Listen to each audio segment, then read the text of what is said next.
에베소서 4장 28절입니다. 에베소서 4장 28절 말씀.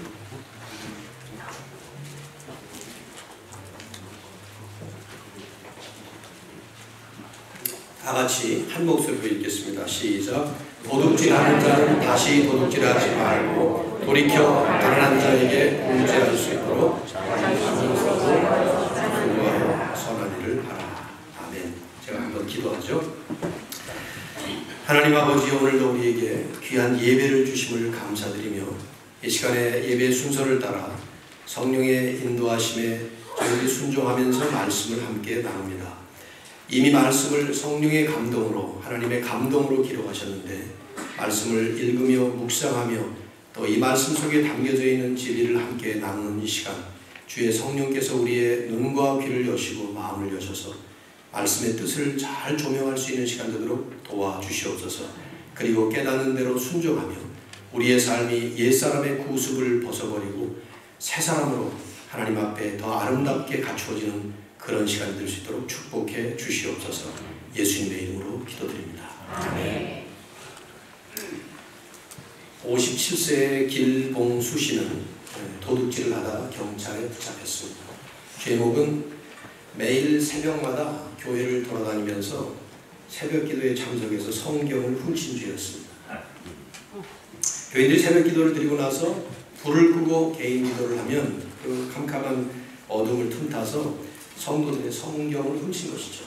그래서 3개월 동안을 다니면서 수백 권의 성경책을 훔쳐서 중고 서점에 갖다 팔아서 150여만 원의 돈을 벌었습니다. 네, 많이 벌었죠. 경찰에 붙잡힌 후에 그 고백을 이렇게 했어요. 신문에서 제가 읽었는데 28년 동안 물건을 훔쳐 팔아서 겨우겨우 생계를 이어왔는데 최근에는 도둑질이 점점 힘들어져서 쉽게 훔칠 수 있는 게 없을까 생각하다가 성경을 훔칠 생각을 하더라고요. 그러면서 덧붙이기를 덕분에 새벽 기도에는 참 많이 참석을 했다고 덧붙였습니다. 옛사람의 삶을 버리고 새 사람의 삶을 살아가는 세 번째 실천 방안으로 바울은 오늘 본문 속에서 도둑질을 멈추라, 그리고 선한 일을 하라, 이런 말씀을 하고 있습니다. 도둑질하는 자는 다시는 도둑질하지 말고 돌이켜 가난한 자에게 구제할 수 있도록 자기 손으로 수고하여 선한 일을 하라, 그런 말씀이죠. 바울이 왜 뜬금없이 이런 말씀을 할까요? 저도 이 말씀을 지금 여러분에게 하면서 상당히 좀 뜬금없는 그런 느낌이 들어요. 일주일 휴가 갔다 와가지고는 느닷없이 여러분에게 도둑질하지 말라 설교를 하려니까 좀 생소한 느낌이 드는데요. 말씀이 있긴 하지만 아마 예나 지금이나 상당히 그 흔한 도둑질이 그 당시 에베소 교회 안에도 성행하고 있었는지 모르겠어요. 그 말 표현이 좀 그런 인상이 있습니다. 도둑질하는 자는 하는 말은 문법 용어를 쓰면 능동 현재 분사입니다. 이건 뭐냐면 지금 진행되고 있는 것을 얘기하는 거예요. 영어 성경을 여러분 읽어보시면 He who has been stealing, 이 표현은 지금 도둑질하고 있는 자는, 그런 뜻이에요. 그리고 더 이상 하지 말라 하는 이 말씀도 역시 그런 표현을 담고 있죠. 제가 생각할 때 지금의 선진국들처럼 사회보장제도가 없었던 그 2000년 전의 그 시대와 그 사회에는 아마 가난한 사람들이 대단히 많았을 겁니다. 그리고 그들의 그 가난은 지금 우리와는 비교할 수 없을 만큼 생계가 어려워서 남의 것을 훔치지 않으면 먹고 살 수 없을 만큼 그렇게 어려운 가난을 겪는 사람들이 많았을 거라고 생각이 돼요. 예루살렘 교회가 처음 세워지자마자 첫 번째로 가장 중요하게 행했던 것이 구제사역이었습니다. 그러니까 교회 안에 그만큼 아주 빈곤층이 많았다는 것이죠. 그러니까 도둑질이 성행했을 수도 있다는 것을. 어쨌든 오늘 말씀은 도둑질에 대한 말씀이에요. 제가 이 말씀을 2009년도 10계명 설교를 할 때 제 8계명 도둑질하지 말라 하는 말씀을 할 때 2주간에 걸쳐서 상당히 상세하게 폭넓게 적용시키는 말씀으로 했던 적이 있습니다. 오늘 말씀의 많은 부분이 그 부분하고 중첩이 될 것 같은데요. 우선 얼른 생각해 보면 도둑질은 다른 죄에 비해서 그렇게 심각한 죄처럼 느껴지지 않을 수가 있습니다. 죽인 사람을 다시 살려낼 수 없는 살인죄나 또 잃어버린 순결을 다시 찾을 수 없는 간음죄 같은 그런 죄에 비해 보면 도둑질은 얼마든지 보상이 가능하고 회복이 가능합니다. 훔친 물건 돌려주면 되고 심지어 훔친 것에 더 보태서 줄 수도 있으니까 말이죠. 그래서 가볍게 여길 수 있는 거라고 생각해요. 게다가 어떤 도둑질은 오히려 우리에게 동정심까지 일으킬 수가 있습니다. 예를 들어 우리가 잘 알고 있는 빅토르 휴고의 레미제라블이라는 소설의 주인공 짱발장은 배가 고파서 빵 한 조각을 훔친 것 때문에 19년 감옥살이를 삽니다. 계속 거듭되면서 그런 경우에 빵 한 조각 훔친 게 뭐 대단하냐, 배고픈데 그러면 어떡하냐 이렇게 생각이 들 수도 있고 심지어는 그에게 내렸던 벌이 너무 과중했기 때문에 그 사람의 인생이 그렇게 됐을 수 있다. 이렇게 오히려 옹호를 해줄 수 있는 경우도 있다 이 말이죠. 그렇죠? 근데 이제 문제는 성경을 보면 하나님은 도둑질을 대단히 엄하게 다루셨습니다. 아주 심각하게 다루셨어요. 성경 전체를 여러분이 한번 쭉 읽어보시면 그런 인상을 영영하게 받을 수 있습니다. 우선 인간 최초의 범죄였던 아담과 하와가 저지른 그 죄가 도둑질이에요. 자기 자신에게 허락된 것이 아닌 하나님께 속한 물건에 손을 댔기 때문이죠. 그걸 먹으면 안 되는 것인데 먹은 거예요. 물론 근본적으로는 이 하나님의 명령에 불순종한 죄고 창조주의 권위에 도전한 반역죄로 볼 수 있지만 어쨌든 도둑질이라는 형태로 저질러졌고 또 그것에 대해서 하나님이 내리신 형벌은 영원한 죽음이었다 하는 사실은 지나칠 수 없는 사실이죠. 가나안 정복 역사를 보면 여호수아 7장에 좀 슬픈 비극이 하나 나오죠. 계속해서 싸우는 싸움마다 승승장구할 수 있었던 가나안 정복이에요. 그런데 그 싸움의 두 번째 싸움이었던 아이성 전투에서 패배했던 원인은 아간이라는 사람의 도둑질 때문이었어요.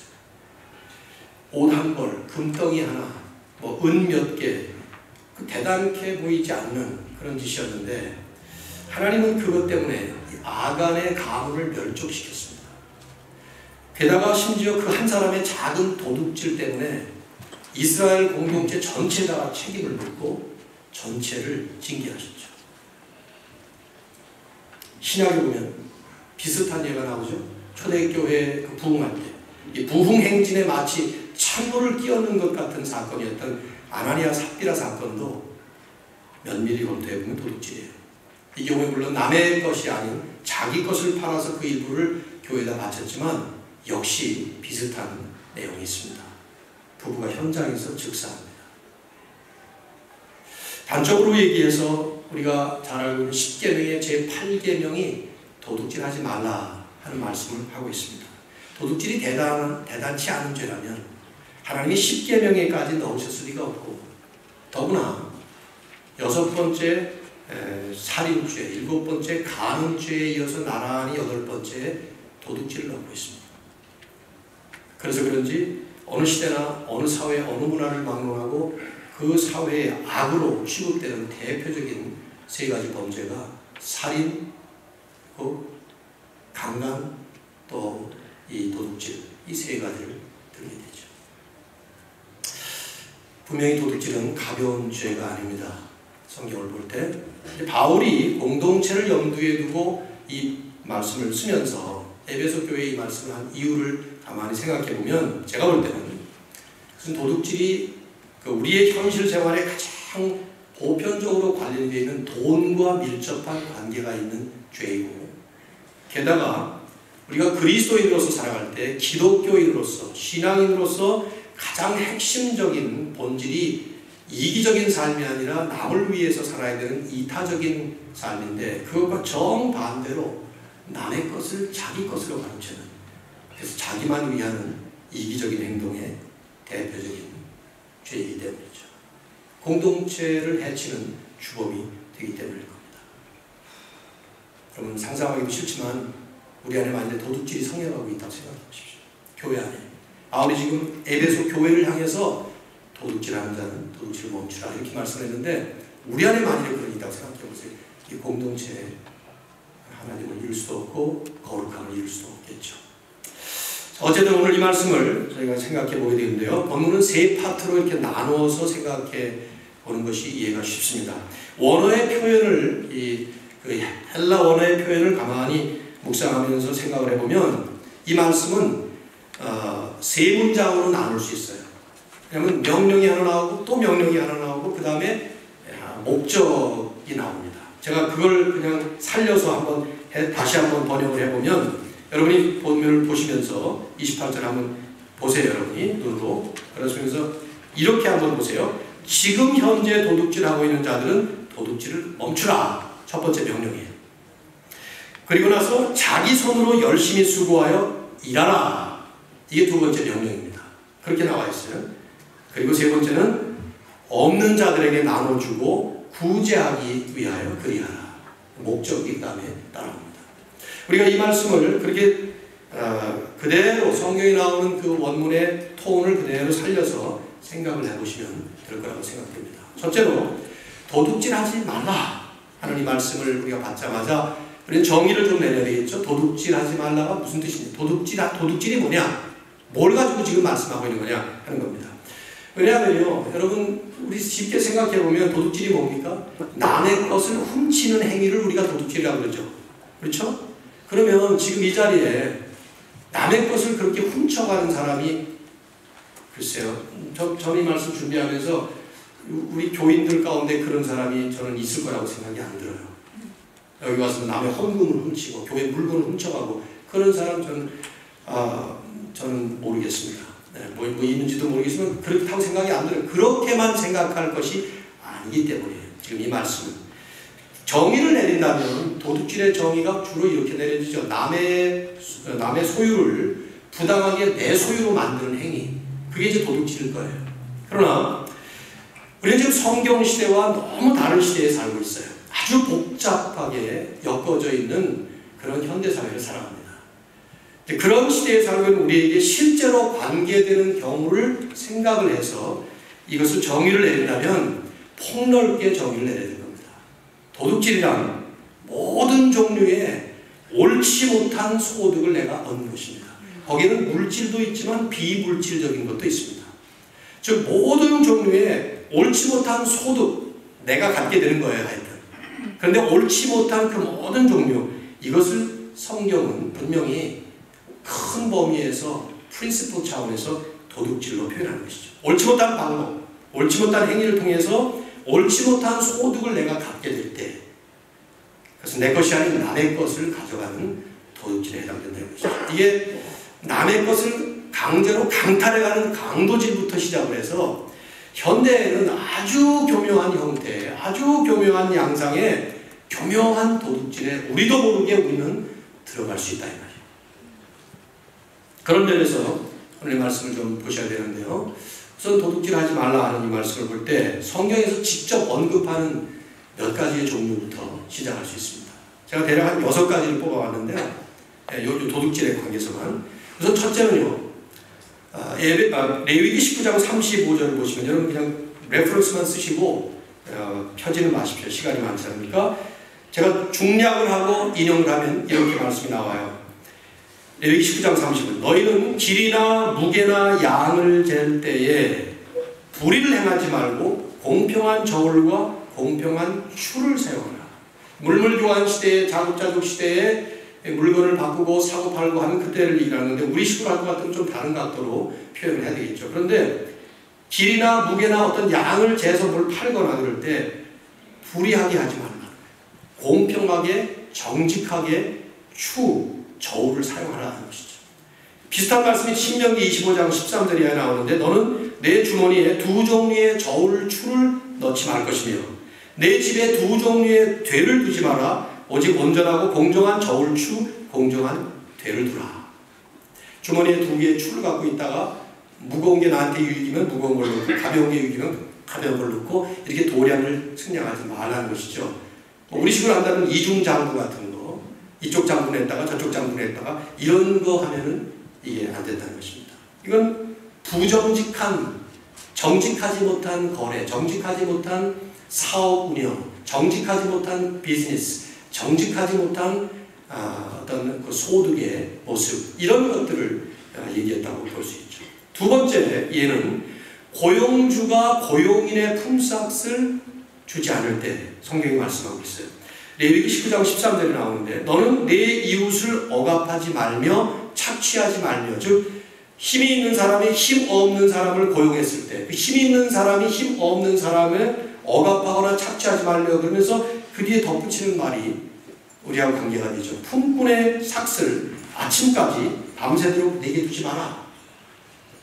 그러니까 어젯밤에 주었어야 될 품꾼의 삭슬을 안 주고 오늘 아침에 주면 안 된다 이 말이죠. 만일에 여러분이 가게를 운영하시면서 인플로이 고용인에게 품삯을 제때 주지 않으면 이 말씀에 어긋나는 것이 된다 이 말이에요. 원치 않아서 그럴 경우가 많이 있을 거라고 생각돼요. 혹은 실수로 그럴 수도 있다고 생각합니다.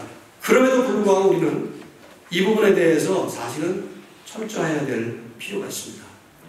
예를 들면 우리 현대사회에서는 실수로 혹은 의도하지 않았지만 일어나는 일들이 부도라는 게 있죠. 회사를 운영하다 부도가 납니다. 그럴 때 그 내가 부도남으로 인해서 나도 손해보지만 나하고 관련되어 있는 관련 업체, 하청업체 뭐 이런 업체들이 연쇄 부도가 날 때가 있어요. 그들에게 일어났던 그 많은 손해는 사실은 내 책임이죠. 그것이 실수지만, 의도하지 않았지만. 근데 우리는 흔히 자칫하면 그러면 내 잘못, 내가 알고 그랬나, 나는 하고 싶어서 그랬나, 나도 손해봤는데 이렇게 생각하기가 쉽지만 그렇지 않다는 것이죠. 실수로 저지른, 과실로 저지른 과실치사라는 살인도 살인죄에 해당하는 것처럼 과실로 일어난 일도 잘못일 수 있다 이 말이죠. 저는 과거에 제가 잘 아는 장모님 한 분이 부도를 맞았어요. 관련 업체, 하청업체들이 전부 다 연쇄 부도를 맞았습니다. 그때 그 장모님이 오랫동안 괴로워하시는 모습을 봤습니다. 자기도 힘들지만 자기보다 훨씬 힘든 영세업자들에게 전부 그렇게 자기가 손해를 끼쳐서 그분들이 전부 저렇게 고통을 당하는 걸 볼 때 괴로워하는 모습을 보면서 회개하는 모습을 봤습니다. 저는 그 회개는 정당한 회개이고 하나님은 그런 회개를 받으셨다고 믿습니다. 기독교인은 그래야 된다고 생각합니다. 성경에 나오는 말씀입니다. 성경이 말하는 또 하나가 있어요. 세 번째, 이건 하나님의 것을 도둑질했다 이렇게 아주 노골적으로 표현하는 말이죠. 뭔지 진짜이 가시죠? 대략 말라기 3장 8절 이하를 보면 제가 그저 이렇게 중략을 해서 말씀을 전합니다. 사람이 어찌 하나님의 것을 도둑질하겠느냐, 중략하고요. 너희는 나의 것을 도둑질하고도 우리가 어떻게 주의 것을 도둑질하였나이까 하는도다. 이는 곧 11조와 봉헌물이라. 그래서 끝부분에 온 나라가 나의 것을 도둑질하였으므로 너희가 저주를 받았느니라. 11조는 하나님의 것이다. 근데 11조를 드리지 않고 봉헌물을 제대로 드리지 않으면 하나님의 것을 도둑질한 것이다. 이렇게 말씀합니다. 여러분에게 굉장히 부담스러울 수 있을 것 같아요. 지금 저도 부담스럽습니다. 왜냐하면 여러분 가운데는 11조를 드리지 않는 분이 있을 것이고 드리고 싶어도 못 드리는 분이 다행히도 제가 누가 11조를 드리는지 못 드리는지 잘 모릅니다. 저는 헌금을 드려본 적이 없어요. 지금까지 목회하면서. 그래서 성도들 중에 누가 11조 하는지 헌금을 얼마 하는지 전혀 모릅니다. 안심하십시오. 저에 대해서만큼은. 그러나 하나님의 말씀은 11조를 드리지 않으면 도둑질이다 이렇게 말씀합니다. 어떻게 생각해보면 좀 10분의 1 그거 하나님의 것이라고 그럴 수 있는 이유가 뭔가 좀 이해가 잘 안 되잖아요. 그렇죠? 제가 몇 년 전에 11조에 대한 설교를 한 2번 정도 좀 길게 했던 기억이 나요. 그때 자세하게 말씀을 드렸었는데 다 생략하고 간단하게 말씀을 드리면 11조를 드리라는 것은 하나님께서 우리 재물의 주인이고 우리 소유의 주인이라는 사실을 우리가 신앙인으로서 고백하고 선포하는 제스처에 해당되죠. 사실은 10의 1만 하나님 것이고 10의 9는 내 것이 아닙니다. 그래야 안 그래요? 10의 9는 여러분 것입니까? 아니죠. 다 하나님 것이죠. 그렇죠? 다 하나님 것인데 하나님이 우리가 신앙인으로서 하나님께 하나님이 나의 주인이십니다. 내 소유의 주인이시고 소득의 주인이시고 돈의 주인이시고 그렇게 귀중하게 여길 수 있는 이 모든 것들의 주인이십니다 하는 것을 고백하는 제스처라는 표현이 안 맞는다면 고백하는 모습, 그것으로 우리에게 제정하신 법이 11조 드려라 하는 거예요. 그래서 11조를 드림으로 인해서 우리는 끊임없이 이 10의 10 전체의 주인은 내가 아니라 하나님이신데 10의 1을 드림으로써 고백하는 거죠. 그래서 우리의 신앙이 끊임없이 복받는 신앙인데 진정한 복을 받는 신앙으로, 바른 신앙생활로 물질의 복을 바른 모습으로 누릴 수 있도록 하나님이 제정하신 법도입니다. 그래서 드려봐라. 내가 너희 창고에 쌓을 곳이 없도록 부어주나 안 부어주나 한번 시험해봐라. 이런 말씀까지 말하게 하셨어요. 그래서 여러분, 이런 말 참 과거에 많이들 듣지 않았습니까? 옛날 목사님들로부터 10의 1 많이 드려보십시오. 복 받습니다. 그리고 복 받고 싶으시면 10의 1을 드리십시오. 이런 말씀 많이 들었죠? 근데 저는 그렇게 말하고 싶진 않아요. 복 받기 위해서 10의 1 드리는 거 아니에요. 그건 하나님이 복을 주신다고 약속하신 것이지 그게 우리의 목적은 아닙니다. 10의 1을 드리는 목적은 이 돈의 주인, 재산의 주인, 내 삶 전체의 주인이 하나님이십니다 하고 고백하는 것일 뿐이에요. 마땅한 도리예요. 우리 자식 녀석들이, 우리가 키우는 우리 자식 녀석들이 아버지 재산을 물려받으려고 나한테 잘한다. 생각해보세요. 여러분의 아들, 딸이 우리 엄마 아빠 죽기만 해봐라. 재산 몽땅 낼 거다. 그러니까 죽기 전에 내가 잘하자. 이런 마음을 가지고 있는 것을 여러분이 아신다면 어떻겠어요? 그거 몽둥이로 패도 몇 번 패야지, 이런 것들은. 그죠? 그러지 않아요? 근데 아이들이 마땅한 도리로 너무 효도를 잘해. 그러면 그런 아들들, 그런 딸들한테 주고 엄청 주죠. 얼마나 많이 주겠어요. 그런 거예요. 각도가 틀린 것입니다. 그러니까 옛날에 복 받고 싶으면 11조 내세요. 10의 1을 많이 낼 수 있도록 기도하세요. 그러면 10의 9도 커지니까. 그런 식으로 가르치는 건 성경적으로 가르치는 게 아니에요. 그건 잘못이에요. 10의 1은 하나님에 대한 마땅한 신앙의 고백을 드리는 한 표현일 뿐이에요. 사실 아무것도 아니에요. 근데 그것조차도 못할 만큼 우리는 사실 물질의 노예로 살아가기가 너무 쉬운 것이죠. 다른 때는 강조를 안 하다가 제가 10의 1에서 너무 강조를 해서 역시 저 목사님도 돈을 밝히는구나 이렇게 보시면은 제가 실수한 겁니다. 그런 뜻은 아니었습니다. 네 번째, 성경이 소개하는 특이한 한 종류의 도둑질이 있어요. 그게 뭐냐면 사무엘하 15장 6절 적어놓으시고요. 거기 보면 압살롬이 이스라엘 사람의 마음을 훔치니라 하는 말이 나와요. 거기에 마음을 훔쳤다 하는 단어가 나와요. 훔쳤다. 근데 마음을 훔쳤다.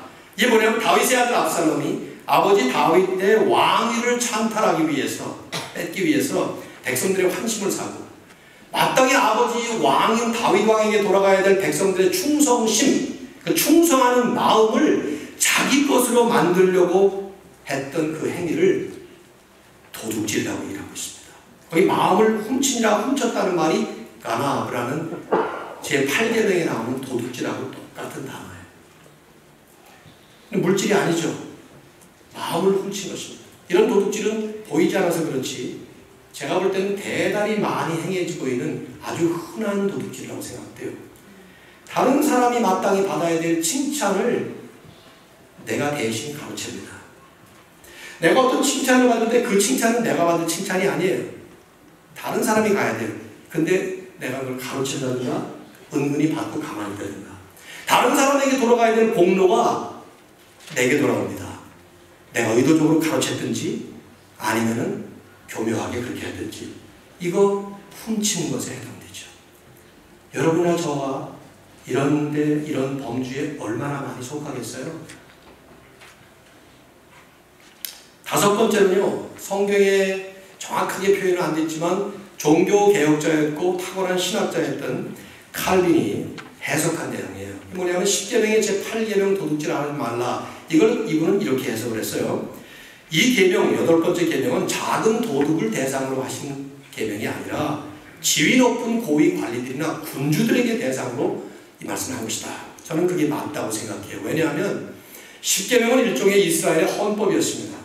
이스라엘은 공동체 그 당시 그 사회를 이끌어가는 일종의 사회 규범으로 주는 말씀이기 때문에 힘 있는 자가 힘 없는 자를 약탈하지 않도록 많은 말씀으로 그 말씀 속에 말씀으로 지정하신 것이죠. 그렇게 볼 때 칼빈의 해석처럼 도둑질하지 말라는 것은 작은 도둑보다 큰 도둑들, 힘이 있는 사람들이 힘 없는 사람들을 약탈하거나 취하는 그런 것들이죠. 그렇게 보면 자신의 지위를 이용해서 지위 낮은 사람들에게 부당하게 소득을 취하는 뇌물수수, 주고받는 것인데 주는 사람도 잘못이지만 받는 사람들이 더 잘못이라는 거죠. 지위 높은 자가 낮은 자에게 지위를 악용해서 뇌물을 받아버리는 것은 직권을 악용해서 남의 것을 탈취하는 악질 도둑질에 해당되겠죠.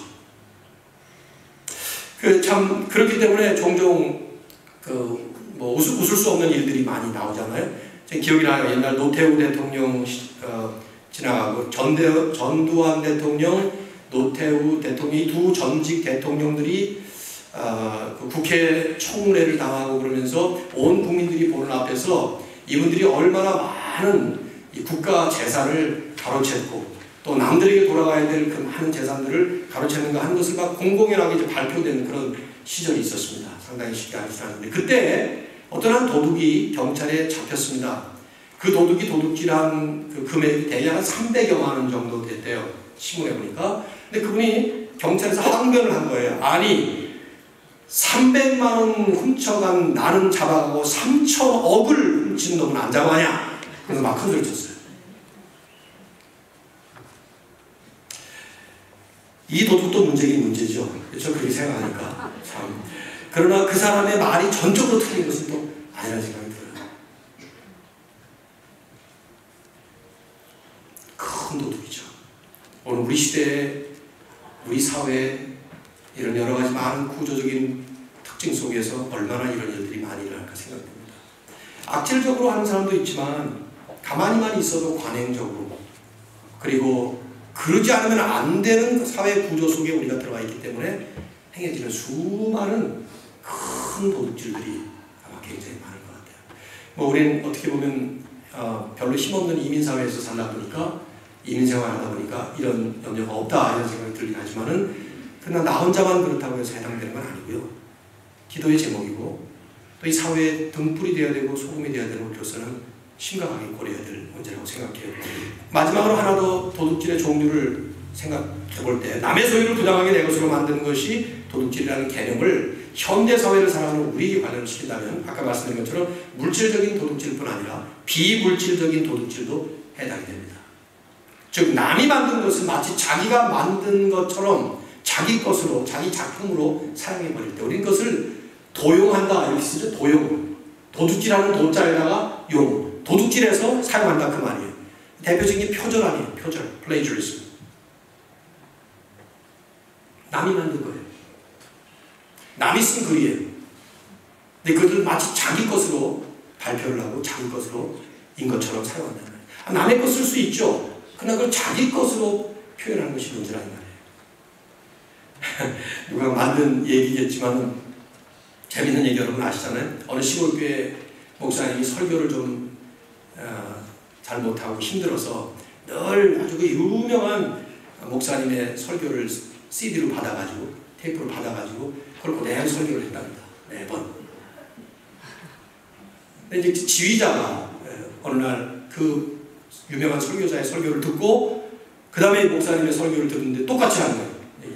그 지휘자가 따진 거예요. 그 목사님한테. 목사님 남의 설교를 그대로 하시면 어떡합니까?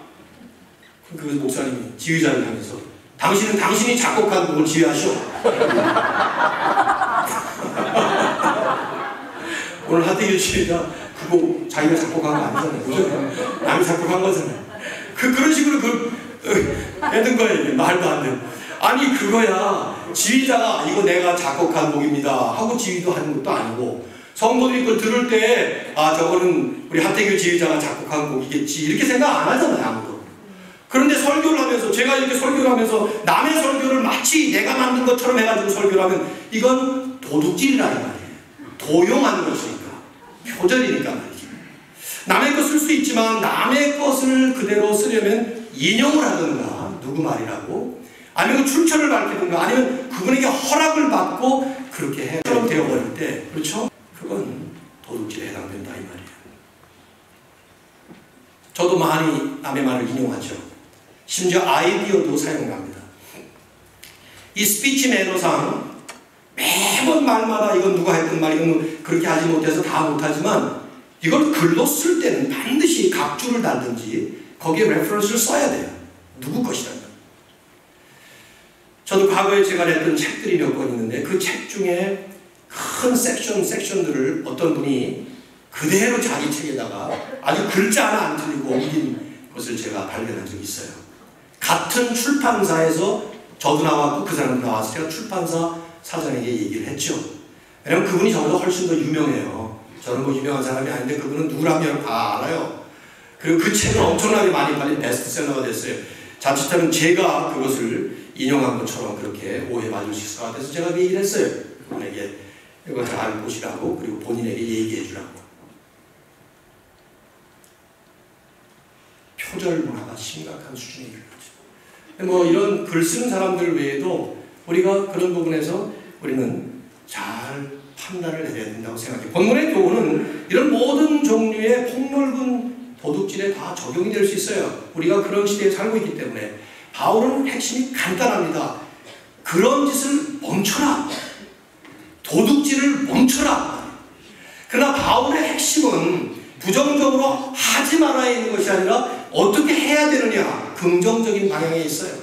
옛사람의 구습을 벗어버리는 것만이 아니라 새사람의 새 습관을 들이라는 것이죠. 그래서 그 다음 말씀에 훨씬 더 강조를 하는 겁니다. 그게 뭡니까? 두 번째로 고려할 것은 자기 손으로 열심히 수고하여 일하라 것입니다. 본문에 보세요. 자기 손으로 수고하여 선한 일을 하라. He must work 이런 표현을 쓰고 있어요.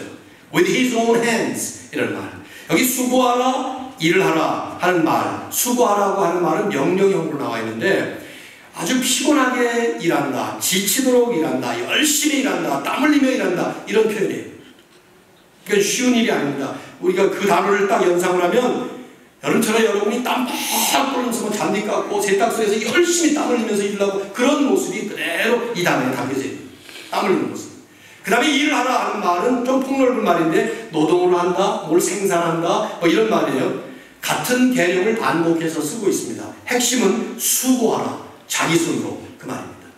그렇죠. 성경이 그리스도인들에게 말씀하고 있는 바른 성경적 노동과는 누구나 자기 손으로 수고하며 일해야 한다 하는 것입니다. 땀 흘려야 된다 그 말이에요. 힘들지만 땀 흘리고 열심히 수고해서 일해야 된다 그 뜻입니다.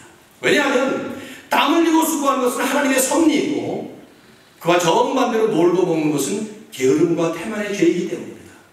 하나님께서 땀 흘리고 수고하며 일하는 것을 섭리로 세우셨다는 사실을 기억하시나요? 창세기 3장 17절에 보면 아담에게 이런 말씀하셨어요. 너는 평생에 수고하여야 그 소산을 먹으리라. 얼굴에 땀을 흘려야 먹을 것을 먹을 것이니라. 물론 이 말씀은 죄를 지은 아담에게 저주의 심판으로 내린 말씀이긴 하지만 어쨌든 이제는 하나님의 섭리가 된 거예요. 이제 우리는 땀 흘리지 않으면 안 돼요. 수고하지 않으면 안 됩니다. 오히려 하나님의 이 말씀처럼 수고하여야 소산을 먹게 돼 있고 땀을 흘려야 먹을 것을 먹을 자격이 있습니다. 이것이죠. 그래서 시편 기자는 시편 128편 2절에서 말씀하기를 내 손이 수고한 대로 내가 먹을 것이다. 이 말씀을 여러분이 곱씹어 보면요, 손이 수고한 대로 먹을 것이라 하는 말은 손이 수고하지 않았으면 먹을 생각 말아라 그 말이에요. 오늘날 경제원칙하고 얼마나 반대되는 개념이에요. 오늘날 경제원칙은 수고하지 않고도 많은 것을 얻는 게 지혜롭고 영리한 방법이에요. 그렇지 않아요?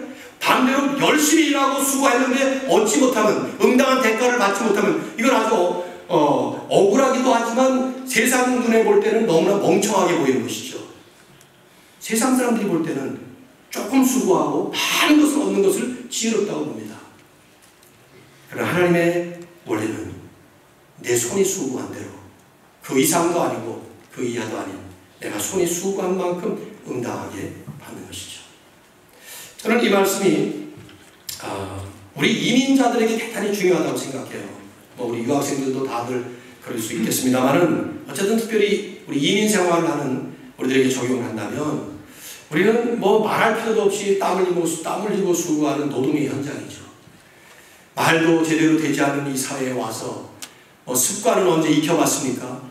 법도 잘 모르지 않습니까? 우리가 태어났던 한국에 대해서 아는 것만큼. 그럼에도 불구하고 남들보다 2배, 3배로 일하지 않으면, 2배, 3배로 땀 흘리지 않으면 우리는 사실은 인생활을 제대로 할 수가 없습니다. 그렇기 때문에 이 성경적인 노동관에 관련되어 있는 하나님의 섭리를 더 깊이 새길 필요가 있어요. 참 여러분에게 괜히 입 빨린 소리로 좋은 말씀으로 드리려고 하는 것이 아니라 이민 생활에 열심히 땀 흘리고 수고하고 일하는 데 대해서 건강한 자부심을 가질 필요가 있어요. 하나님의 뜻대로 사는 거예요. 사실은 별로 공감 안 하시는 눈치 같은데, 저는 이민 생활하면서 힘들게 땀 흘리며 수고하는 것이 하나님의 뜻이라니까요. 하나님이 그걸 원하신다 이 말이에요. 열심히 일하고 열심히 땀 흘리고 열심히 수고하는, 내 손으로 열심히 일하는 것 말이죠. 근데 이제 역설적으로 이거를 잠깐 살짝 뒤집어 보면 어떤 유혹이 있을 수 있는가 하면, 그렇게 힘들기 때문에, 때로는 그렇게 힘들게 수고하는데 내 주변에 많은 사람들이 별로 힘들지도 않게 얻는 것을 볼 때 우리도 잘못하면 성경적인 노동과는 정반대된 그릇된 그 불로소득을 취득하려고 하는 유혹에 빠질 수가 있습니다. 좀 덜 일하고 땀 덜 흘리고 수고 덜 하고 충분히 얻을 수 있는 그런 길이 없을까 이런 생각을 하게 된다 이 말이에요. 저는 이 시간이 없기 때문에 투자와 투기에 대한 차이점을 여러분에게 설명드리기는 어렵습니다. 뭐가 투자고 뭐가 투기냐, 투자에 대한 얘기는 치우겠어요. 증권 같은 것도 그냥 치우겠습니다. 의도적으로. 그러나 이 투기를 통한 불로소득의 유혹과 관련되는 심각한 문제, 대표적인 도박이에요. 그리고 그거보다 못한 것 같지만 못지않은 것이 복권을 사는 문제입니다. 여러분 가운데 도박을 하는 분들이 얼마나 있을지 모르겠지만 심심치 않게 정말 심각한 수준에 이르는 분들 많습니다. 정말 많습니다. 복권은 이건 뭐 대단히 유행하고 있는 것들 중에 하나예요. 한국에 가보시면은, 미국에서는 잘 못 봤습니다만 제가 출퇴근하고 그러면서 이렇게 보는 관계가 없으니까, 한국에서 보면은 이 복권 마지막에 발표되는 날 하여튼 뭐 줄이 엄청나게 길어요. 그 마지막에 그 사가지고 그 흔히 말하는 대박이 터지게 하기 위해서 하는. 이게 이제 깊이 살펴봐야 될 현실 문제라고 보는데, 그 이유 가운데 하나는요, 이 미국에서, 여러분과 제가 살고 있는 미국에서는 도박과 복권이 합법적이에요. 합법적일 뿐만 아니라 오히려 정부가 적극적으로 운영하고 있는 국가산업입니다. 그러다 보니까 우리가 아주 쉽게 괜찮은 짓이라고 생각을 해요. 근데 결코 성경적으로는 괜찮은 짓이 아닙니다. 제8계명에 정확히 해당되는 도둑질에 관련될 수 있고요. 좀 설명을 드리겠어요. 그리고 엄연히 건강한 성경적 노동관과는 정반대되는 행위입니다. 거두절미하고 도박과 복권을 사는 것은 죄입니다. 도박은 죄예요. 복권도 죄입니다. 왜 죄냐? 제가 설명을 드리겠어요. 성경적으로 한번 여러분 살펴보십시오. 성경적으로. 질문 있으시면 나중에 질문하시면 제가 답을 해드릴게요. 첫째로, 이것은 하나님이 아닌 해물을 신뢰하는 불신앙적 행위예요. 신앙이라고 하는 것은 모든 일에 하나님을 의지하고 하나님을 신뢰하고 사는 사람을 말합니다. 도박은, 그 행위는, 또 복권을 사는 것은 하나님께 의지하는 것이 아니라 운수와 요행수를 바라는 짓입니다.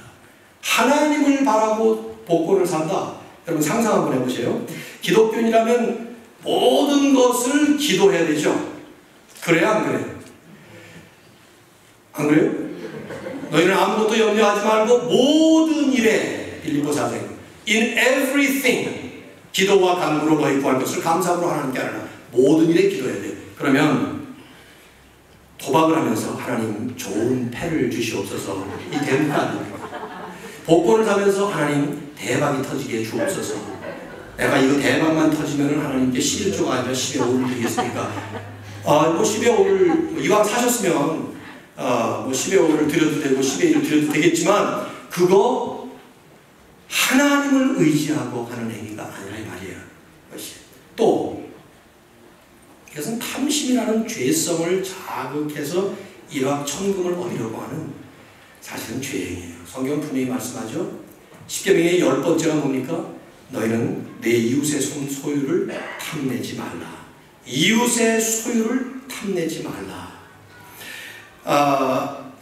신약성경에 돈을 사랑함이 일만하게 뿌리가 되느니라. 그런데 도박이나 복권 같은 것들은 남의 것을 탐내게 만들고 또 돈을 사랑하게 만들고 일확천금의 이 순간의 횡재를 말하기 때문에 인격이 망가져요. 영혼이 상합니다. 가정이 파괴됩니다. 잘 모르고 이론적으로만 아니다 싶은 사람은 이런 일을 당한 가정의 아픔을 한번 생생하게 들어보십시오. 세 번째로, 이것은 현실적으로 많은 사람이 돈을 잃어야만 자신이 이익을 얻는 것입니다. 본질적으로 남에게 직접 피해를 주면 내가 이익을 얻는 그런 짓이죠. 그렇잖아요? 남이 돈을 잃어야 따는 것이 도박 아니에요. 복권도 마찬가지예요. 많은 사람이 돈을 투자했지만 아무도 못 받고 내가 받는 것이죠. 가장 보편적이고 심각한 면은 건강하고 올바른 성경적 노동정신이 아닌 전혀 근빈한 병들은 한탕주의적인, 기회주의적인 이런 그 요행수를 말하는 잘못된 마음에서 나오는 짓이죠. 성경은 분명히 말해요. 내 손이 수고한 대로 먹을 것이다. 물론 뭐 도박하는 사람도 수고 많이 하죠. 밤새도록 밤잠 못 자고 그냥 저는 한 분이 밤새도록 그렇게 하다가 그만 쓰러져서 제가 달려가서 기도했던 적이 있어요. 그리고 좀 권면을 했죠. 이제 이 생활 청산하시고 건강한 직장 사업을 시작하시라. 농담 아니에요. 진짜입니다. 싫어합니다. 근데 그 수고가 아니에요. 이 얘기는 내 손이 수고한 대로 먹을 것이다 하는 말씀을 꽈서 하면 안 돼요. 그 말씀. 성경 분명히 말씀하죠. 자기 손으로 수고해서 땀 흘리며 선한 일 하라. 우리 그리스도인의 바른 노동가는 생산적인 목적, 또 시대와 사회에 이바지하는 목적을 위해서 하나님 역사에 유익을 남기는 목적, 다른 사람들에게 유익을 남겨주는 목적. 그래서 그 열매가 나도 유익을 얻지만 남들에게까지 유익이 갈 수 있는 그런 선한 목적, 인류 발전에 공헌을 하고 하나님 역사에 공헌할 수 있는 그런 목적을 위해서 땀을 흘리면서 수고하는, 이게 성경적인 노동관이에요. 그러므로 세 번째, 간단하게 말씀을 전하겠습니다만은 목적이 분명히 있다는 것을 기억할 필요가 있죠. 그게 뭡니까? 오늘 본문에 뭐라고 나와요? 가난한 자에게 구제할 수 있도록. 있도록 하는 이 말이 목적이라는 뜻이에요. 헬라어에 보면 희나라는 위하여, 영어로 so that 이런 표현인데 뭐하기 위하여 그 말이에요. 즉 이렇게 도둑질을 멈추고 자기 손으로 수고하여 선한 일을 해야 되는 목적은 나보다 어렵게 사는, 내가 가진 것보다 덜 가진 그 사람들을 향해서 구제할 수 있도록, 도와줄 수 있도록, 나눠줄 수 있도록, 베풀어줄 수 있도록 그렇게 하라는 것입니다. 여기에 핵심이 담겨져 있어요. 여러분, 계속 반복하지만 성경적인 노동관, 그것은 내가 열심히 일한 만큼 내가 하나님이 주시는 정당한 보상을 받는다는 데도 있지만 거기서 끝나지 않아요. 내가 가진 것, 하나님이 내게 주신 것, 그것이 다른 사람에게도 유익이 되고 다른 사람에게도 나누어 줄 수 있는, 이 베풀어 줄 수 있는, 우리의 복을 누리는 그 누림은 나눔의 누림이고 베품의 누림이라는 것입니다. 여기에 중요한 핵심이 들어있는 거죠. 그래서 선한 일을 하라 말씀합니다. 선한 일. 그 양상이 선하고 동기와 목적과 모든 모습이 선한, 이 아가토스라고 하는 말은 훌륭한, 탁월한, 아주 좋은 그런 뜻이에요. 사도 바울은 에베소 교회만 이 말씀을 한 건 사실은 아닙니다. 상당히 많은 이 말씀 속에 계속 이런 말씀을 직접 간접으로 심어놓으셨습니다. 특별히 다음 세대를 이끌어갈 그 디모데라고 하는 목회의 후계자에게 말씀을 두 권을 썼어요. 디모데 전서와 디모데 후서. 그 디모데 전서를 보면 1장부터 6장까지 쭉 말씀한 다음에 마지막에 결론으로 맺는 말씀이 재미있는 말씀이에요. 6장 18절에 가서 선을 행하고 선한 사업을 많이 하고 나누어 주기를 좋아하며 너그러운 자가 되게 하라. 디모데 자신은 물론이지만 디모데가 사역할 사람들이 선을 행하는 사람들이 될 수 있도록, 선한 사업의 부한자가 될 수 있도록, 그리고 나누어 주기를 좋아하는 자가 될 수 있도록, 그리고 너그러운 자가 되게 하라. 너그럽게 나눠주고 베푸는 이런 사람들로 교회를 키우라 말씀하는 거죠. 거기는 저 표현이 하나가 재밌어요. 선한 사업을 많이 하라 하는 이 표현을 영어 성경을 보면요, 선한 사업을 행하는 일에 부자가 되라 이렇게 표현했어요. 원어의 의미를 잘 살린 것 같아요. Be rich in good deeds. 어떤 데 부자가 되느냐? 돈을 쌓는 데 부자가 되는 게 아니라 선한 사업을 하는 데 부자가 되라. 이 말이 얼마나 잘 맞는 말이에요. 부자의 종류가 두 종류가 있잖아요. 돈은 많지만 쓰는데 인색해요. 아주 째째합니다. 가짜 부자입니다. 진짜 부자가 아니에요. 진짜 부자는 돈도 많고 그 많은 돈을 자기만을 위해서 쓰는 것이 아니라 축적하는 데 쓰는 것이 아니라 남에게 베풀어주고 너그럽게 나누어주는 이게 진짜 부자죠. 제가 한 말이 아니에요. 락커펠러가 한 말이에요. 미국에 살면서 락커펠러를 모르는 사람이 누가 있겠습니까? 많은 재단들을 만들어서 많은 사람들에게 나눠준 그 사람. 엄청난 부호였어요. 근데 그가 했던 말이 있습니다. 돈밖에 없는 사람은 가장 가난한 사람이다. He who has nothing but money is the poorest. 얼마나 역사적입니까? 돈이 엄청 많은데 돈밖에 없으면 그 사람은 가장 가난한 자다. 나눠주는 자가 부자요, 베푸는 자가 진정한 부자라는 것이죠. 참 성도의 삶은 단순히 죄 짓지 않는 삶으로 끝나지 않습니다. 도둑질을 멈추는 것으로 끝나지 않아요. 진정한 성도의 삶은 의를 이루어가는, 선을 이루어가는, 하나님을 닮아가는 삶입니다. 오직 너희는 옛사람의 그 썩어져가는 유혹의 욕심을 따라 구습을 따르는 그 옛사람을 벗어버리고 오직 심령이 새롭게 되어 하나님을 따라서 의와 진리의 거룩함으로 입은 새 사람을 입으라. 하나님 우리에게 다 내주셨습니다. 예수님을 내주시면서 다 내주신 거예요. 로마서에서 바울이 아들을 내어주시니가 어찌 다른 것을 주시지 않겠느냐? 다 줬다 이 말이에요. 다 주신 그 아버지, 그리고 그분의 그 다 주심을 우리에게 몸소 삶으로 보여주셨던 예수님은 우리에게 말씀하셨죠. 나를 따라오려거든 자기 십자가를 날마다 지고 따라올 것입니다. 십자가는 고통과 희생만 담겨져 있는 것은 아닙니다. 더 적극적으로 나눔과 베품이 있습니다. 십자가를 통해서 우리에게 베푸신 하나님의 풍성한 은혜와 축복, 이제는 우리가 십자가를 지고 그 축복과 은혜를 세상에 나눠주고 베풀어야 될 때가 된 것입니다. 저는 여러분의 삶에